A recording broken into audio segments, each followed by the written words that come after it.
Yes, family, we're back here today again with another video. All right, just stopping by quickly to share a quick word with you. Now, God prepares us for the plans He has for us. It doesn't matter what situation we may find ourselves in. It doesn't matter what we may be going through. We need to understand that we are not alone in this. Jacob in Genesis chapter 32, it was time for him to go home because God had told him, hey, it's going home time. 20 years away from his family was enough. And now God says it's time to go home.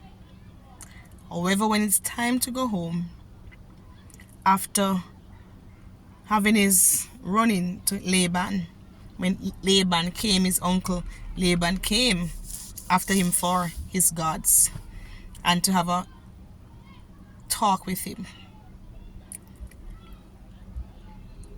he remembered that he had some unfinished business back home with Esau.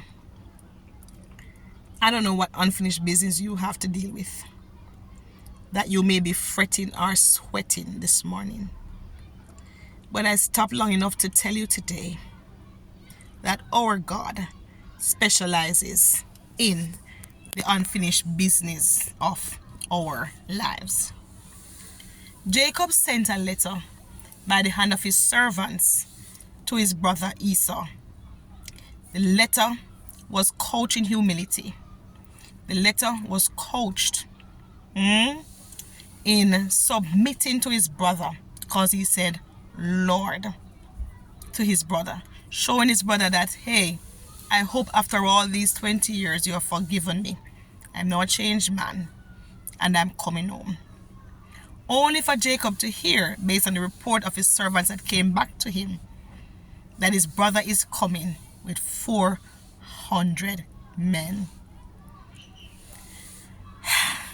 Talk about when life is lifing.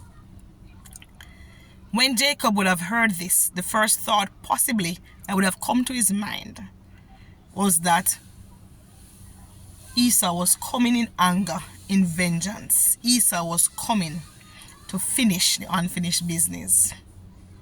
The Bible lets us understand that Jacob was afraid, because Jacob prayed to the Lord and he said to the Lord, I am afraid. But you said to me to go back to my home and you will bless me and multiply my seed. Come on, like the sand of the seashore. So I'm going home on the basis of your word. But no, Lord, I am afraid. My brother is coming.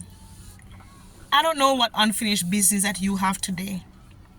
I don't know who you have to face or what you have to face.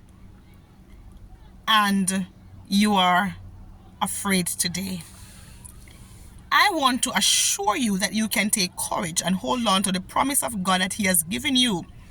Just as David held on to the promise of God that God gave to him, gave to Jacob. When He told Jacob, go home. Go home.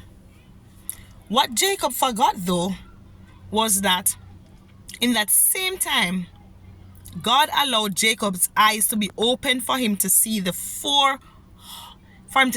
angels around him that God had sent in preparing him to meet his brother Esau. The angels were so much that Jacob said, man, it seems that God has camped out here. And how many times God has given us His word, His assurance, giving us a sense of peace and His presence, and we look beyond that and see the enemy that is before us. Open your eyes and see that God has prepared for your enemy that is preparing for you. Hold on to Him and that unfinished business that you have dealing with. The God of Abraham, Isaac, and Jacob, your God, my God, is going to make you triumph. And so understand that He says He gives His angels charge over you, lest you dash your foot against a stone.